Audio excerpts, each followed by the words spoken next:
नमस्कार साथियों, मैं जितेंद्र एक बार फिर से उपस्थित हूं आप सभी के बीच।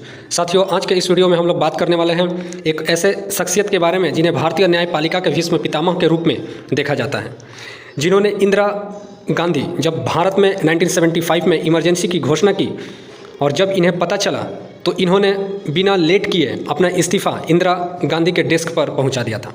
आज के इस वीडियो में ऐसे ही भारत के प्रख्यात कानूनविद फली एस नरीमन के बारे में चर्चा करेंगे। दोस्तों, फली एस नरीमन का मृत्यु 21 फरवरी 2024 को दिल का दौरा पड़ने के कारण हो गया। फली एस नरीमन भले ही आज नहीं है हमारे देश में, बल्कि उनके कई ऐसे विचार, उनके कई ऐसे कार्य भारतीय न्यायपालिका और भारतीय इतिहास में हमेशा के लिए अमर रहेगा। दोस्तों, फली नरीमन भारत के न केवल मशहूर और प्रतिष्ठित वकील थे, बल्कि अपने आप में एक पूरी संस्था थे। उन्हें लिविंग लेजेंड के तौर पर भी देखा जाता रहेगा। वरिष्ठ अधिवक्ता फली सैम नरीमन ने देश के लोकतंत्र और न्यायतंत्र को न सिर्फ विकसित होते हुए देखा, बल्कि वे खुद भी इस प्रक्रिया के भागीदार रहे। एक केस में नरीमन की पैरवी ने ही इस देश में कॉलेजियम सिस्टम का रास्ता खोला था। हालांकि बाद में उनका इस व्यवस्था से मोहभंग भी हुआ था। सेक्युलर भारत में अंतिम सांस लेने की इच्छा रखने वाले नरीमन भारत में धार्मिक कट्टरवाद के बढ़ते प्रभाव को लेकर के काफ़ी चिंतित थे। फली सैम नरीमन का व्यक्तित्व भारत की न्यायिक व्यवस्था में वट वृक्ष जैसा ही था। फली नरीमन को कानून के क्षेत्र और सार्वजनिक जीवन में अप्रतिम योगदान के चलते 1991 में पद्म भूषण और 2007 में पद्म विभूषण से भी सम्मानित किया गया था। अपनी कद्दावर शख्सियत के बावजूद वे बेहद ही विनम्र इंसान थे। वे हर नज़रिए की बात सुनने को उत्सुक रहते थे। फली हमेशा अधिक मेहनत करने को भी तैयार रहते थे। आपको जानकर के हैरानी होगी कि उनके माता पिता सैम और बानो रंगून से भाग करके भारत आए थे। जी हाँ साथियों, द्वितीय विश्व युद्ध के दौरान दिसंबर के महीने में जब 1941 में जापान ने रंगून पर बम बरसाने शुरू किए थे, तब सैम और बानो ने रंगून से मतलब निकलने यानी भागने का फैसला किया था और भाग करके वह हमारे प्यारे देश भारत में आ गए थे। शायद ही उन्हें इस बात का अंदाज़ा रहा होगा कि फली एक दिन भारत के सबसे बेहतरीन कानूनविद बनेंगे। जब इनके माँ बाप रंगून से भारत भाग करके आए थे, उस समय फली का उम्र महज 12 साल का था। उन्होंने हमेशा अपनी सोच के मुताबिक बात कही। उन्हें जो सही लगा हमेशा उन्होंने वैसा ही कहा। फली मई 1972 में भारत के एडिशनल सॉलिसिटर जनरल बनाए गए थे और वह इस पद पर 1975 तक रहे थे। आप सभी को पता होगा कि 1975 में ही भारत के तत्कालीन उस समय की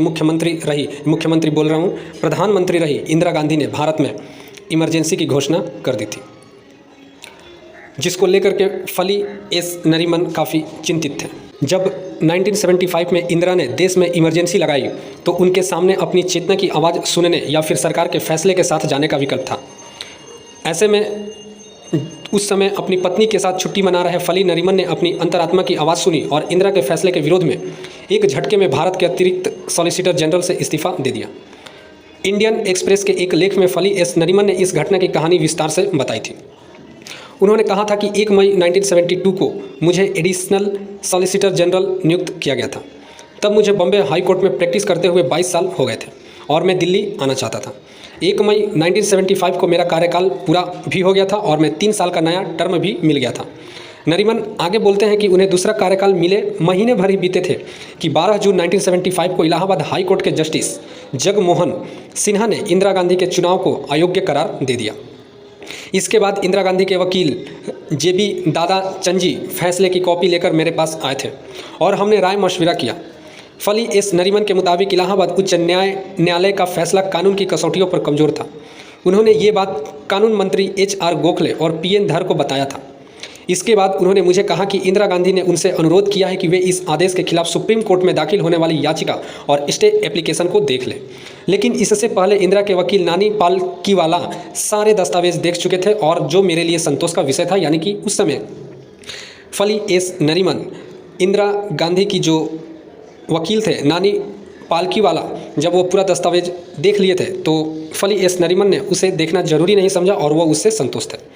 नरीमन के अनुसार इंदिरा गांधी ज्योतिष के अनुसार किसी शुभ दिन अर्जी दायर करना चाहती थी। आखिरकार 22 जून को अर्जी दाखिल की गई और नानी पालकीवाला ने स्टे एप्लीकेशन पर वेकेशन जज जस्टिस VR कृष्णा अय्यर के सामने बहस की। इसके बाद अगले शाम यानी कि 23 जून को शाम को वे राजधानी एक्सप्रेस से पत्नी बॉप्सी के साथ छुट्टियां मनाने बॉम्बे निकल गए थे। फली एस नरीमन अपनी वाइफ के साथ छुट्टियां मनाने के लिए बॉम्बे निकल गए थे। फली एस नरीमन आगे कहते हैं कि वे बॉम्बे में दिल्ली के लुटियंस जोन की हलचलों पर अखबार के जरिए नज़र रखे हुए थे। इसी बीच सुप्रीम कोर्ट ने इंदिरा को राहत देने से इनकार कर दिया, जिसके कारण 24 जून को इंदिरा को इस जजमेंट की कॉपी मिली और अगले ही दिन देश में आपातकाल की घोषणा कर दी गई, जो कि भारतीय इतिहास में एक काला दिन के नाम से भी जाना जाता है। 25 जून को देश में इमरजेंसी लगी और 26 जून का दिन फली एस नरीमन के लिए द्वंद्व में गुजरा, लेकिन उन्होंने इस माथापेची से पार पा ही लिया और 27 जून की सुबह को उन्होंने कानून मंत्री को फ़ोन किया और अपना इस्तीफ़ा की जानकारी दे डाली। साथ ही उन्होंने एक लाइन का इस्तीफ़ा पत्र जो है वह दिल्ली में भी भिजवा दिया था। दोस्तों, यह रहा इंदिरा गांधी के समय इस्तीफ़ा देने वाले फली एस नरीमन की कहानी। आगे उन्होंने भारतीय इतिहास में कौन कौन से ऐसे बड़े केसों को अपने सूझबूझ से निपटाया है, उसके बारे में आज के इस वीडियो में थोड़ी सी चर्चा कर लेते हैं। यूनियन कार्बाइड का केस लड़ करके इन्होंने अपना सुर्खियाँ बटोरी थी। आप सभी को पता होगा, भोपाल गैस हादसा भारत के इतिहास में एक दुःस्वप्न जैसा है, बहुत ही बुरे स्वप्न जैसा है। सीनियर वकील फली एस नरीमन ने इस केस में दोषी रहे यूनियन कार्बाइड के पक्ष में अदालत में दलील देकर सबको चौंका दिया था।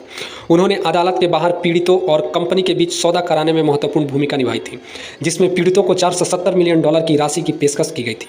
हालांकि बाद में इस केस के लड़ने पर उन्होंने पछतावा भी जाहिर किया था। फली एस नरीमन इसे अपनी ज़िंदगी के सबसे बड़े पछतावों में से एक मानते हैं।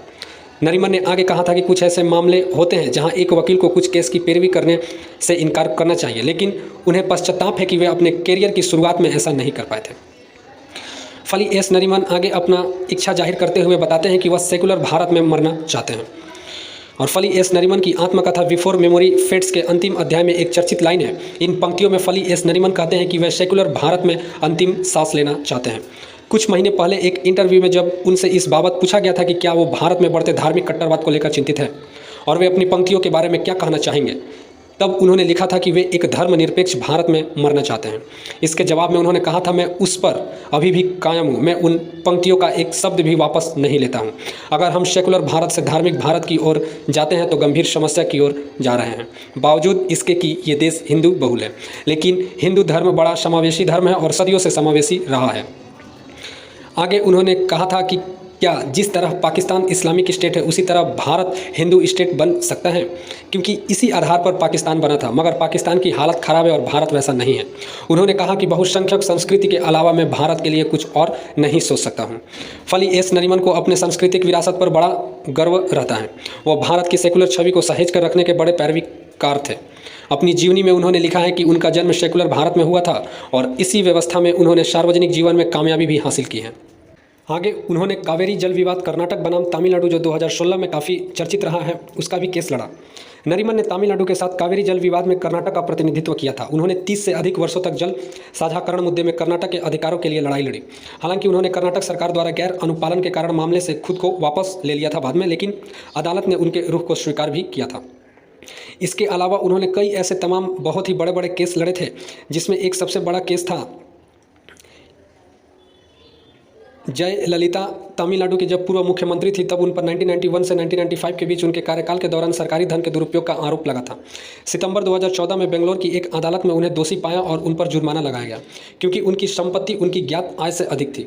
कर्नाटक हाईकोर्ट ने 1 महीने बाद इस फैसले को बरकरार रखा, जिसके बाद जयललिता ने सुप्रीम कोर्ट में अपील की। अक्टूबर 2014 में वरिष्ठ वकील नरीमन ने जयललिता का प्रतिनिधित्व किया और सुप्रीम कोर्ट को उन्हें जमानत देने के लिए मना लिया। तो साथियों, आज के इस वीडियो में हम सभी ने फली एस नरीमन की 95 वर्ष की उम्र में जो निधन हुआ है, उनके बारे में थोड़ी सी जानकारी हम लोगों ने प्राप्त की। और फली एस नरीमन का जो मृत्यु है साथियों, 21 फरवरी 2024 को हुआ था। साथियों, जल्द ही मिलते हैं हम लोग नेक्स्ट वीडियो में। अगर आप हमारे चैनल पर नए हैं तो प्लीज़ सब्सक्राइब करें, ताकि आपको ऐसे ही वीडियो का नोटिफिकेशन प्राप्त होता रहे। दोस्तों, धन्यवाद।